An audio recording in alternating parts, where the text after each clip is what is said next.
जैसे कि मैंने आप लोगों से वादा किया था पार्ट 2 के लिए, तो ये है हमारा पार्ट 2। पहले पार्ट जिन लोगों ने नहीं देखा है वो जाके देखिए। उस पार्ट में मैंने चाइना और कोविड के बारे में कुछ फैक्ट्स रखे थे, और इस वीडियो में मैं लॉकडाउन के ऊपर बात करूंगा और कई और चीज़ों के ऊपर भी। चलिए शुरू करते हैं बिना किसी देरी के।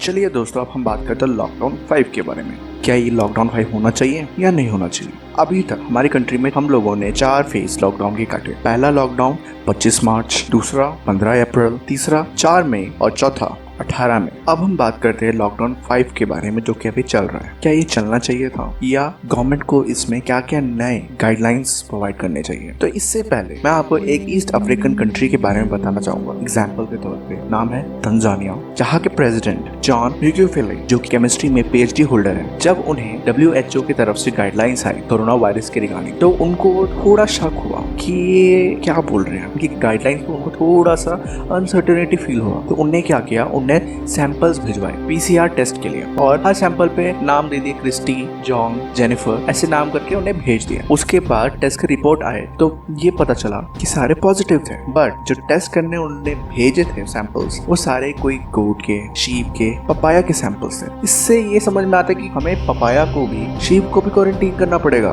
तो उनका शक सही निकला कि दिस इज ऑल फ्रॉड। उन्हें क्या किया, उन्हें WHO का जो गाइडलाइंस है उनको उठाया और अपने देश से बाहर फेंका ना। और इवन वहाँ पे ना कोई सोशल डिस्टेंसिंग है, ना क्वारंटीन हुआ, ना लॉकडाउन हुआ, कुछ नहीं हुआ। इवन उन्होंने अपनी कंट्री में मास्क भी बैन कर दिए पहनना। तो आपके मन में ये आ रहा होगा इस टाइम कि फिर तो उधर सारे के सारे कोरोना से मर रहे होंगे, बहुत सारे पेशेंट्स होंगे। नहीं, ऐसा नहीं है। वहाँ की पॉपुलेशन 6 करोड़ की है और मौतें 21, मतलब हर 1 करोड़ लोग में 3 या 4 लोग जिनकी इम्यूनिटी कम थी, जो कि एज में ज्यादा थे। अदरवाइज सब कुछ नॉर्मल। वहीं पे हम अपनी राज्य के बारे में बात करते हैं, केरला। यहाँ पे मैं बात करूंगा आयुर्वेद की, कि वो कितने ज्यादा पावरफुल हो सकते हैं वैक्सीनेशन के कंपैरिजन में, होम्योपैथी के कंपैरिजन में। जो कि बड़े बड़े फार्मेसीज जो ये पैसा कमाने के लिए जिसने ये स्कैंडल किया है, उनको ये कितने अच्छे तरीके से ओवरक्रोज कर सकता है हमारा आयुर्वेद। केरला में क्या हुआ, केरला में स्टार्टिंग से प्रथा रही है गर्म पानी पीने की। मैं भी केरला का हूँ, I know it very well. गर्म पानी ही उधर पिया जाता है, that is a traditional way. गर्म पानी पीते हैं। केरला इज द प्लेस जहाँ पे मसाले ज्यादा मिलते हैं, वहां से ही ज्यादातर मसाले हर स्टेट में एक्सपोर्ट किया जाता है और बाहर की कंट्रीज में भी। तो उनके मसालों में आयुर्वेदा के चीजें भी मिक्स रहती है। हल्दी का उपयोग होता है, बहुत सारे अच्छे अच्छे आयुर्वेदिक मेडिसिन का उपयोग होता है उनके स्पाइसेस में। और केरला में होम्योपैथी से ज्यादा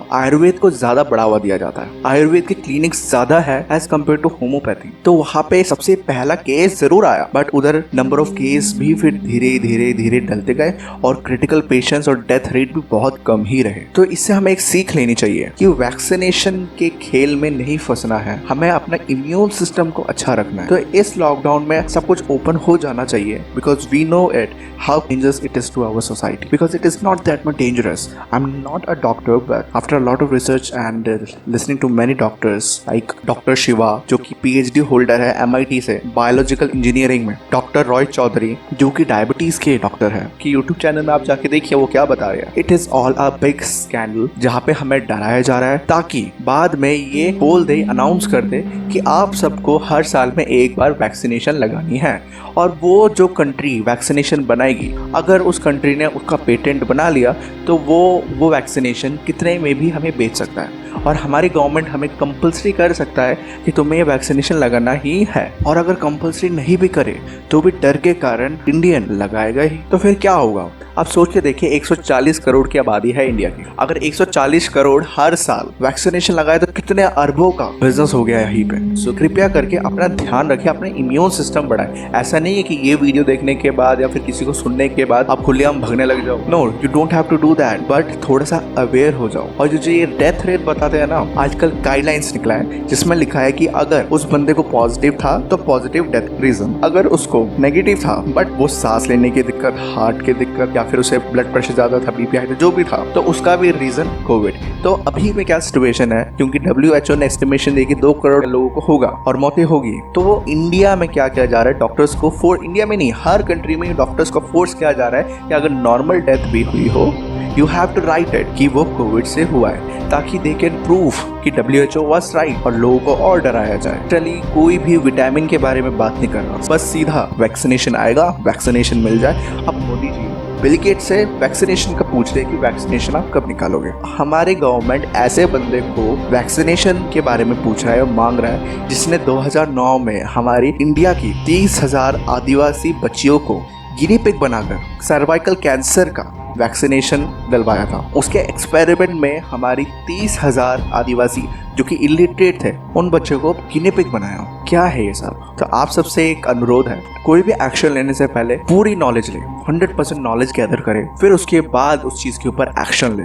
अगर चुप रहे तो बहुत सारी चीजें होगी। डॉक्टर शिवा ने भी एक्ट किया यूएसए में और कई सारी चीजें भी हो रही है। जैसे डॉक्टर ली जिन्होंने सबसे पहले कोविड का बताया था कि ये एक वायरस है, उनको अरेस्ट किया, फिर बाद में डिक्लेयर कर दिया कि वो खुद कोविड से मर गए। और कई जगह से तो ये भी मालूम पड़ा है कि उनको शूट किया गया था and we don't know, we don't have any proof, but still जितने लोगों ने कोविड के अगेंस्ट में बोला है, डॉक्टर्स, बड़े बड़े डॉक्टर्स ने, यूट्यूब ने उनकी वीडियो डिलीट कर दिया है। तो आप सबसे अनुरोध ये रहेगा मेरा, पहले नॉलेज इकट्ठा करें और इस सिचुएशन को आराम से शांतिपूर्वक सुलझाने की कोशिश करें और बॉयकॉट करें चाइनीज चीजों को। मेड इन चाइना को बॉयकॉट करें, वो ऐप हो या हार्डवेयर हो, कुछ भी हो। जो कि हमारे सोनम वांगचुक सर ने बोला है कि जैसे जैसे हालत बिगड़ रही है हमारे बॉर्डर्स में और हम लोग चाइनीज ऐप यूज करके, चाइनीज प्रोडक्ट यूज करके इकोनॉमी इतनी क्रैश हो रखी है एंड हम वो सब यूज करके पैसा चाइनीज को पहुंचा रहे हैं ताकि वो अपने सैनिकों को पावर दे सके। तो बॉयकॉट करें चाइनीज ऐप्स को, चाइनीज हार्डवेयर स्टफ्स को, चाइनीज सॉफ्टवेयर को, मेड इन इंडिया चीजों को प्रमोट करें। तो यहीं पे मैं अपनी वीडियो का अंत करता हूँ। आशा है आपको ये वीडियो पसंद आई होगी, तो लाइक, सब्सक्राइब, शेयर जरूर करें